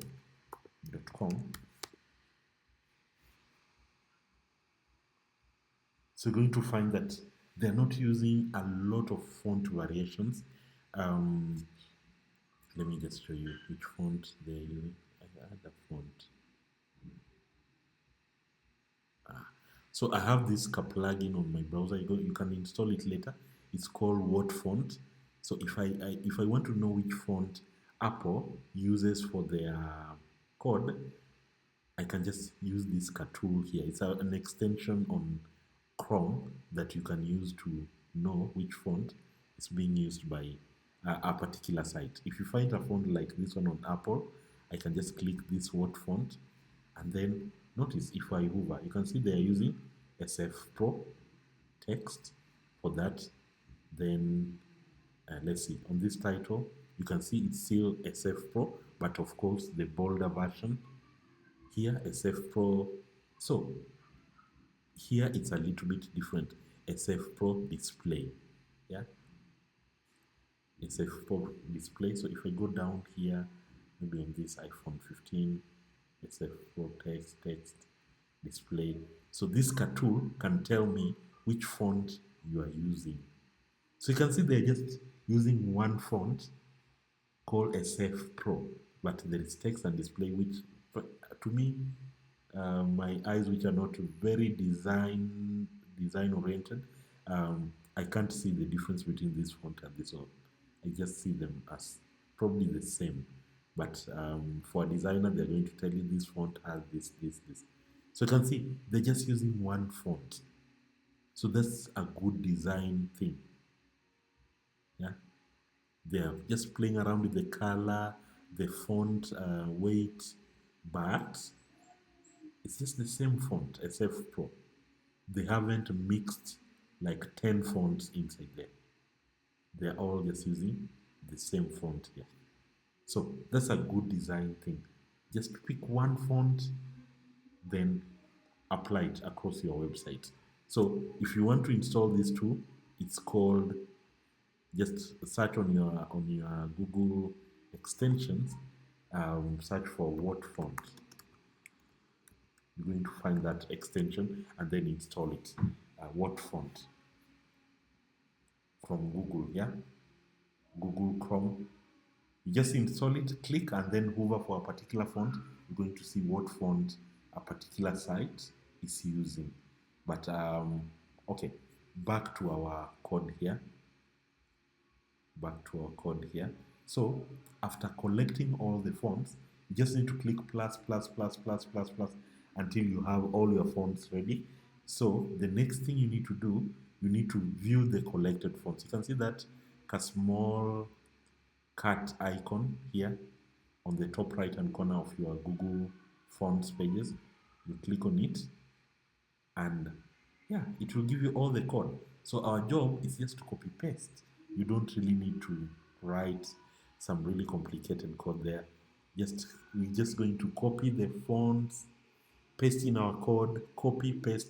Everything is already done for us. That's the good thing with Google Fonts. You don't need to start figuring out how do I do this. Once you pick your fonts, you simply copy, paste, and move ahead. You're done. So let's see. So right here, after clicking on this, remember you have to click on this icon here. When you click on it, it will give you the links that you need to put on your site. So these links, when someone visits your website, it will download the font for you and put it on the browser. Then your page is going to use that font. So you need to copy these links. You just need to click on the copy icon here, and then you go to your projects, and then make sure you paste them above, just below the title.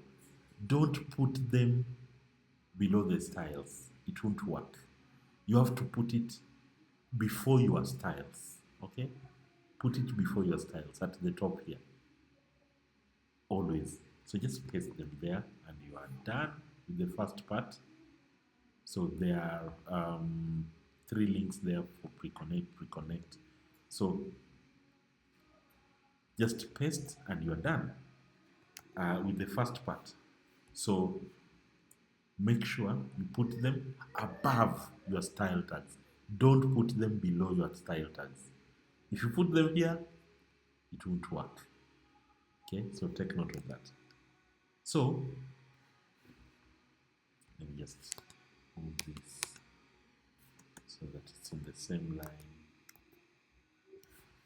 So always, it's just a matter of copy, paste, you are done. So that's our first copy pasting. Then the second copy pasting, I want to use one font on the heading and then the other one on the paragraph. So again, how to use it. Remember, by just copy pasting, it's not yet done. We now need to be explicit and tell it, since we selected 2 fonts, I want this one to go to all the headings and this one to go to all the paragraphs. So again, the code is already given to you right there. So if I want Roboto to be used for the headings, I can just copy that first line. So copy for yours, I don't know which one you selected, but just put it randomly there, doesn't really matter. Just copy the first one, and you go to all the headings. So our headings here is H2, paste. So this font family property is what will change your font on your browser. The font family property, okay? So I'm telling it, all the headings should take the Roboto. This second parameter here, sans serif, this font by default is on all the devices. So in case Roboto fails to load, maybe because the servers on Google are down, which actually never happens. Okay, it happens, but people never notice. All servers go down, but maybe just for a few seconds, then it's up because the way it's designed is really resilient. So in case you are visiting that website when the server is down, then your browser has a fallback plan in terms of the font that it's going to use. So it's going to use sans serif. So sans serif is a font that is on all devices. It's already installed on your device. But Roboto is not on your device. It's going to be downloaded by your browser and then it's going to be used. Okay, so and the second font, we're going to put it on the paragraph. So you simply need to copy that code. It's right here. The second font, just copy that, paste it here, and you're done. So it's just a matter of copy pasting, no typing at all when you're working with fonts. Probably you might need to type a few things over there, but you really don't need to do that. Just copy paste, and you are done. So I've used one font on the heading and another one on the paragraph. And yeah, so if I go refresh my page, I should expect that to work. Let's see. It's already there. Yeah, I don't even need to refresh the live server refresh for me. So you can see the heading is using a font. So if I go to Word font, you can see it's using Roboto, and here it's using source code Pro. Of course, I can swap them, but that's how basically you're going to use a font. That's how you're going to use a font. Copy paste, nothing else. Don't code. Yeah, the copying the link. Remember the on your Google fonts, on your Google, where is that? Come on. So on your Google fonts, remember to access the links, you go to this icon here, you click on it, but you must make sure you have selected your fonts. If it shows you here blank, it means you haven't selected. And of course, if you want to remove a font, you can remove it here, okay? You can remove it here if you want to remove it, okay?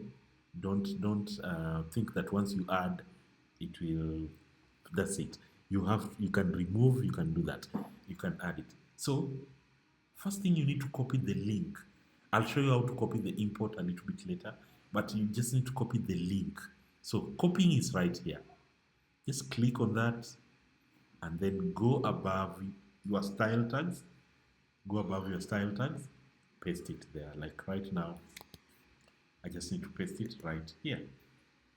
Right here, above your style tags. Don't paste it below. You paste it below, it won't work. So put it right below the title tags, right there, you paste it there. And that's it. You don't need to change a single thing there. Just copy, paste the links. So these ones will download the font. When someone visits your page, it will download the fonts. Then once it downloads the font, the font will be available on your browser to be used. And the good thing is it won't download the font every now and then.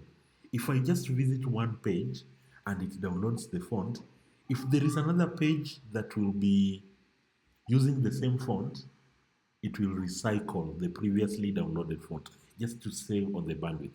That's why if I visit this thing and even switch off my internet connection, the page will load the fonts correctly because the browser has stored those fonts that were downloaded, and then it's just going to reuse.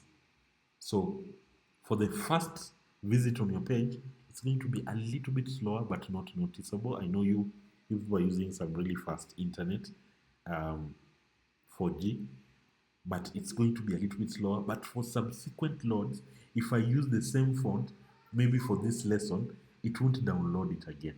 It will use the previously cached version to display. Then, of course, now it will give you the way to use the fonts, how to specify it in your CSS. So it's down here. So you don't copy all of them. You copy one by one. So maybe you apply one in your heading, then the other one in your paragraph, or whichever way you're going to apply it, that's up to you. But that's basically how you do it in CSS. So that's how you use fonts. So there are other sources for fonts. I'm just using the most commonly used one, which is Google Fonts. But don't limit yourself to Google Fonts. There are other places you can also get the fonts, but the procedure is exactly the same. Once you select your fonts, it will generate for you the code. Copy, paste it at the top here so that the fonts are loaded before your styles start applying. If you paste this at the bottom here,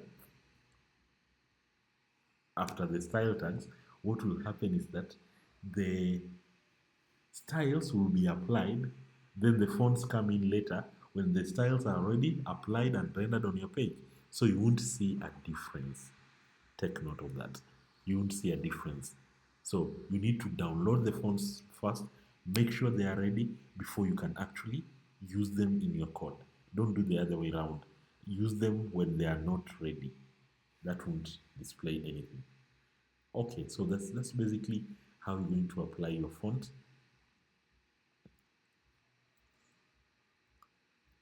to your page, and that's going to work correctly.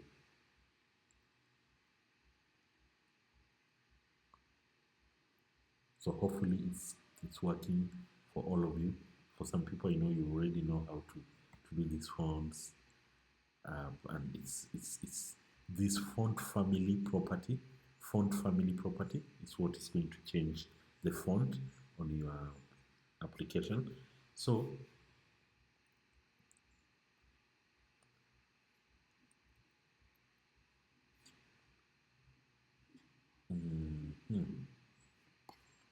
so we're not doing any design work. We're just learning bits and pieces here and there. But let's just learn a few more things to do this.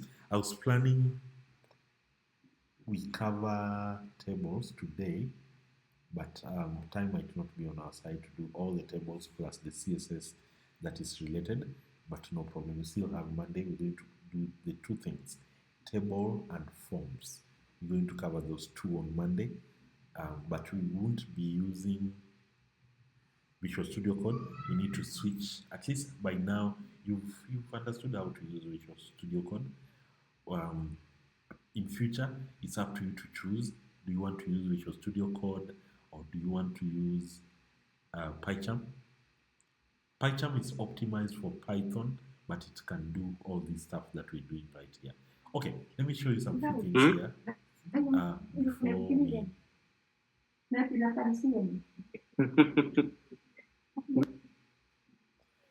let's do some few things here before we can actually proceed and call it a day. Maybe just the next 10 minutes, which will be done with the lesson. Okay, so I've shown you how spacings work, padding, margin. Perfect. We're done with that. The other thing we need to do, you see these letters here? You might need to even add some space between the letters. Okay? Maybe you are heading, you need to add some space here. So there is a property called letter spacing. As the word suggests, it just does that. So I can go to my heading and then say, I want to add some letter spacing. Letter spacing. So if you want to space out some words on your letters, you're going to use letter spacings. And then you can do something like 3 pixels. Let's just try with that. 3 pixels. We're going to increase that number, maybe to 4, 5, 6.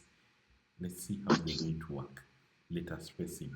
So you can see the space between your letters has increased. The space between your letters. That's what you call letter spacing. So you might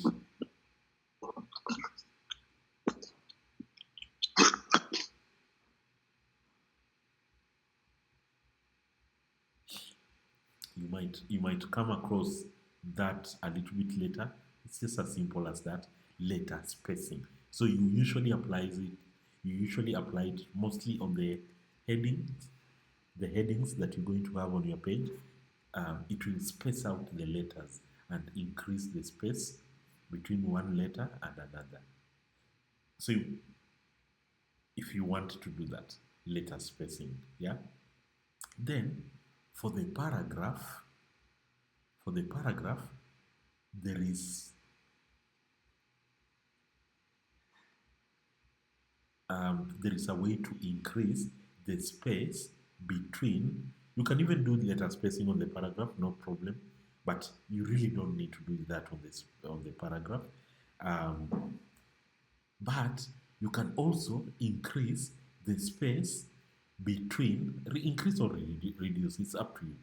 You can increase the space between each paragraph lines. You see this line and this line? Maybe you want to increase that space in between the two lines on the paragraph. That one is called line height. Line height. That property, line height. Line height, okay? The height between the two words. You can increase that. You can use something like, let's start with 10 pixels. We're going to play around with it until we get whatever number you want. So I'm just putting in a random number. I'm not designing anything. I just want you to actually see it increasing. So put a line height of 10. So you can see it has really closed down the height between the lines. So by default it's 16. So let's do 25. Let's make it a little bit bigger to 25. So you can see this space here. It has increased between the lines. That is what you call the line height. Okay, line height. Very important, especially when you're dealing with a lot of text. You might do a lot of that. You increase the line height, it's going to increase that. So I'm just covering the CSS that we're going to use for the CSS that we're going to use for text, the common CSS that people use for text. So that's how we're going to do it. Line height, remember, line height. So between the two lines, we're going to use the line height. So feel free to increase it to whatever number you want. It's up to you. You can do 25, you can do 30. It will do for you the job. It will increase for you that line height. So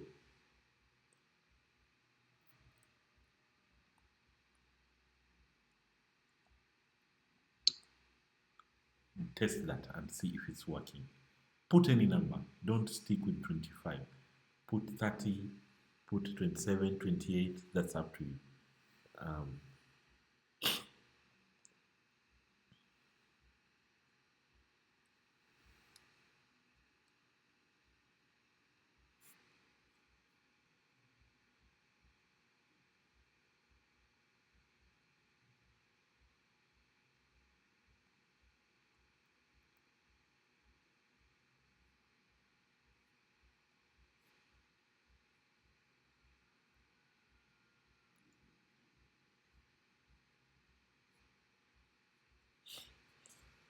All right. So the line height is going to affect this distance between your lines here.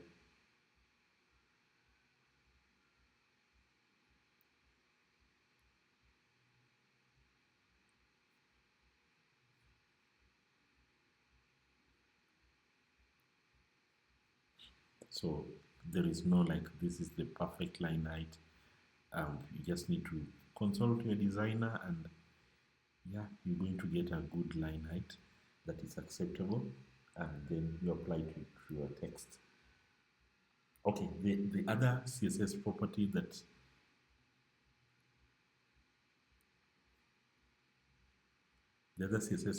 that I wanted us to probably have a look at is the Okay, the color we did it yesterday, you can add it there. You can do some really fancy things on your text. So, but you don't really need to write the CSS by yourself. There are these tools that will give you, will generate for you the code for styling your text. Let's say if you wanted to put some color gradient on this text here. Of course, we can write that CSS from scratch, but why should we write the CSS from scratch when someone has already burnt the midnight oil for you? You just need to do it and you're good. So, in that case, there are tools out there. It's just websites that allow you to do several things. So, I got this one that is used to apply the gradient, yeah? To apply gradient. Maybe you want your heading to have some fancy color like this one over here. Of course, you can change the color. So let me share it on the chat. Let me share it on the chat so that we can it's just a copy paste thing. Okay. Okay. Perfect. So go to that link that I've shared on the chat. There are other tools. It's not. It doesn't mean that it's the only tool. There are other tools that you can use to do the same job. So visit that site and have a look. So my text, I can apply something fancy like a text color gradient. I want it to start with blue color, then end with red color. And I can even play around with the position of the color. Maybe I might want it to start from a particular angle and then end on a particular angle. Yeah, so the several things I can adjust the color here. So visually, all visually. So I might want it to start with instead of a blue color, and just adjust it. Maybe I want it to start with that black color and end in whatever color. Pick any color. Doesn't really matter. Pick any color. So you might want something like that on my text. So in that case, you don't crack your head trying to think how you can do this. Just use these third-party tools, generate your styles, and then copy the code and paste it to your element like that heading. So I can change several things here. I can make it elliptical like that. I can make it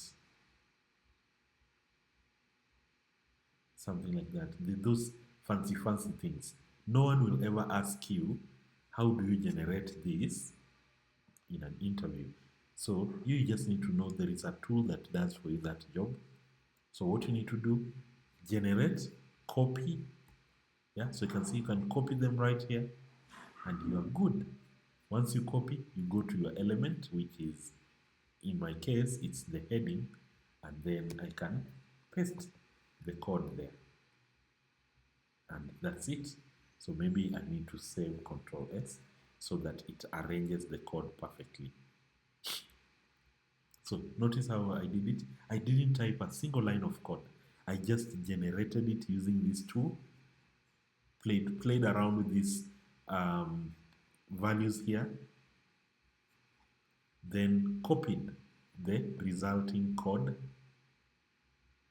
When you copy the resulting code, you go to your element, you paste it there. That's how actually you're going to come up with some really nice designs without having to crack your mind to start thinking, how am I going to do this, to do this, to do this? No, you don't need to worry about that. Just copy the code, paste it, go to those tools, search for them, generate the code, paste, and you are done. So let's see. I hope it's working. Did it really work?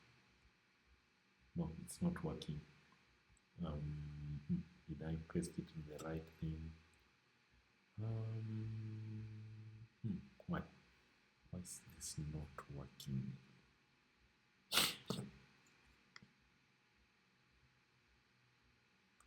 Let me see, let me see, let me see, let me see. Somehow mine is not working. I'm not sure about yours. Mine is not, it's not um, generating the color gradients. And try include the vendor prefix and copy that,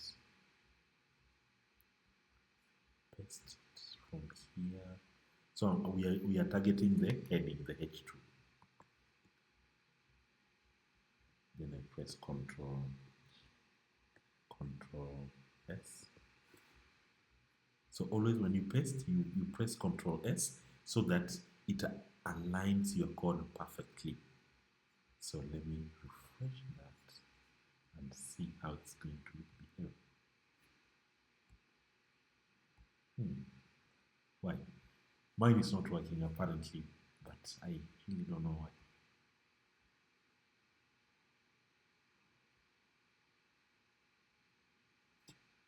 Oh,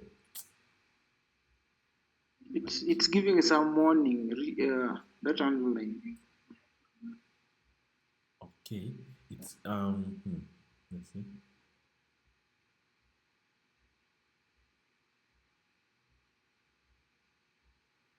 Okay, so Chrome Safari. It's some of these things are browser compatibility issues.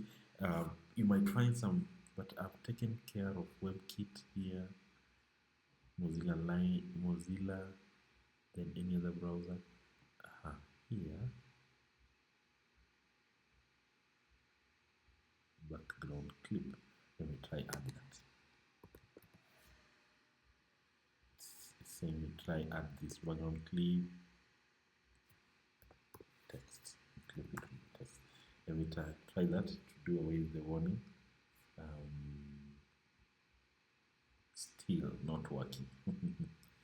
Still not working. I'll find out the issue. I'm not sure for you guys if it's working, but mine on my end, it's not working. It was suggesting we define this property here. Mine is working. Oh, okay, perfect. Anyone else? Anyone else? So I don't know why mine is not.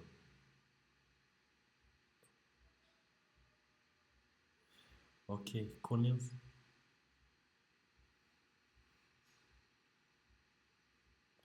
Collins, someone has suggested for you there how to format your code. You need to turn it on.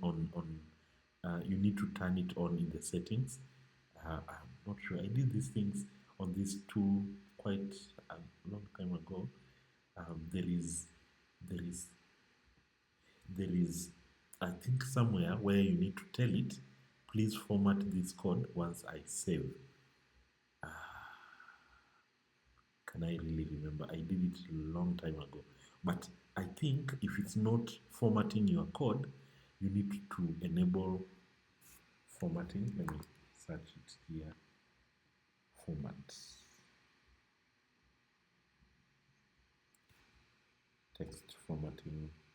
Oh, yes, this is the thing. So make sure you go to your settings. You make sure you go to File, Settings. If you're using a Mac, you have to go to the name of your app, then Settings, then you search for formatting. It will give you this text formatting. Then make sure you tick this format on save,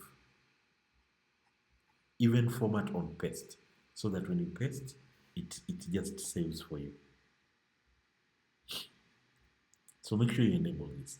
In case it's not checked, check that format on save, so that when you just press Control S, it formats your code. So make sure you check this, then I think that will fix your issue.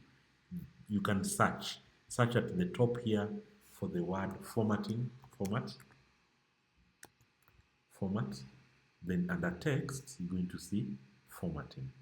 Then make sure you tick format on save, so that immediately you save your code, it formats it. I think that's what we had not enabled, but you can enable that format on save. Okay, so for me, I'll check what's up with this. it's not working on my browser. I don't know if it's the browser issue or okay, I can try this site on a different browser. Let me see if it's just a browser issue. I'll know. Where is Safari? Safari is here. Let me try it on Safari and see how it's going to behave. So same, it's not putting that gradient, adding that gradient to my text. So it doesn't work. So I'm sure it's just a tiny thing that probably missed there, or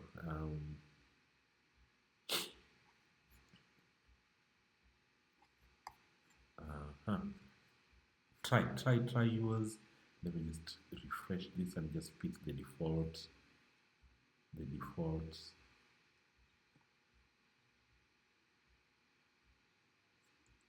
gradients, just the plain one that was there, to see maybe I messed up something that is causing that. So strip out this code here, paste, then Control S to format.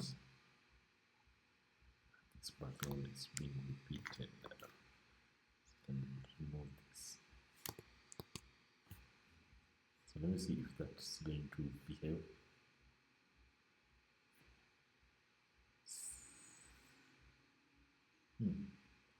The gradient, the color changed, but the gradient is not applying. Try commenting the last two. Oh, I comment the last two. Okay. Yeah, just comment, then we see the effect. Okay, let's see. Okay, it's not clipping. It's doing the background, but remember, I don't know on your end if it's. We need to clip this gradient to the text. We need to apply it on the text, not on the background. Yeah, we need to apply it on the text. So that's why we have this clip. Yeah, when you clip it, you are attaching that gradient to the text, not the background of the whole application. But I'm sure it's just something really small here. Background clip. When you say background clip, you will attach that effect on the text. Okay, but somehow it's not attaching to the text. I don't know what I've done, but I'll check. So this tool here has some really cool designs that you can play around with. It's not just that background text and effect. You can if you scroll up on the left hand side, you can see it has a lot of CSS generators. Yeah, it has a lot of CSS generators that can really help you to speed up some really nice designs. So of course, we're going to learn these things from scratch. A few of them, just the basic, but I always want you to explore, like if we haven't covered the buttons and stuff. Let me say the background. So that's the border radius. I want to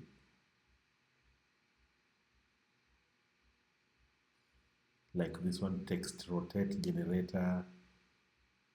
So I've picked on that one.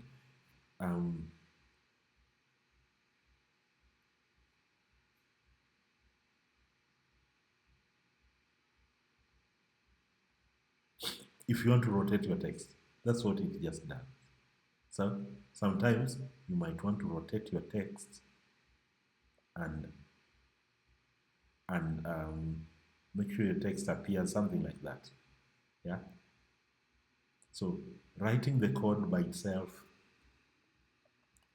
is a bit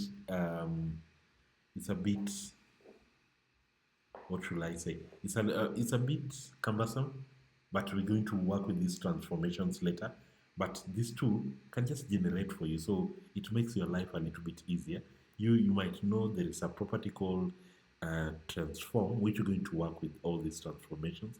But um, to take care of all this is uh, a lot of work. So this tool can simply just do for you that job. Just you just need to do it visually. Then it will generate for you the code, like in this case. So it has generated for you a class. Notice it's a class called rotate. So if I copy this, you don't need to do it. I'm just showing you as an example here. So if I copy it, that class, I just come add it to my CSS, then Control S. So I've just copied it. I haven't modified a single thing there. So what you need now to do is go to your element and then rotate it. So you need to add this class to your element. So you see, it has generated for me this class. So what I just need to do, I go to that particular text. Let me just put here maybe a H1. Call it rotated. Then I can just add that class there. I can add this class called rotates. So that's how most of these things are going to work. It will generate for you the code and put it in a class. So you just need to go add that class to your element and you're done. Okay, so take note of that. Yeah, just add that class to your element, then you're done, and it will do for you the job. So hopefully it's rotated.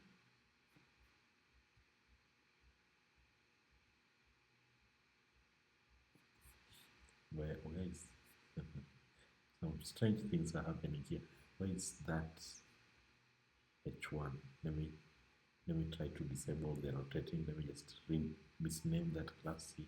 Okay, it's right here. Probably the space around it is what is causing the issue not to appear. So rotates. If I say rotate, it's disappearing.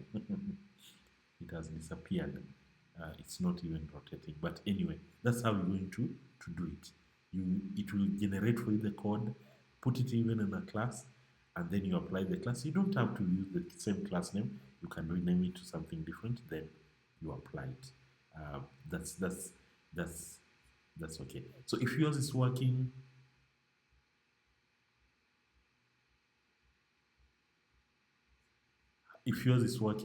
perfectly okay. So remember, to format your code, you have to go to File, Settings. That's how you do it on Windows. File, Settings. But if you're using a Mac, the settings is under this. But it's just the same thing. Then you go to Settings. Settings here. File, Settings, then Settings here. Then just simply search for Formats. Formats. Format, you're going to see this text formatting, and then you tick Format on Save. It will make sure when you press Ctrl S, it aligns your code perfectly. Okay, so just do that, then done. I don't know why this is not working, but no problem. We're going to do all these transformations from scratch, and you're going to understand what is happening, so that next time you don't just copy blindly and paste. At least you know the stuff behind the whole thing. So we haven't reached there. Today my focus was just to introduce this div tag, which we've done, and you've seen a div is just a box, though we haven't arranged the boxes. We're going to learn the CSS to arrange the boxes. Probably maybe you want to arrange the boxes here, one to be on the left and the other one on the right.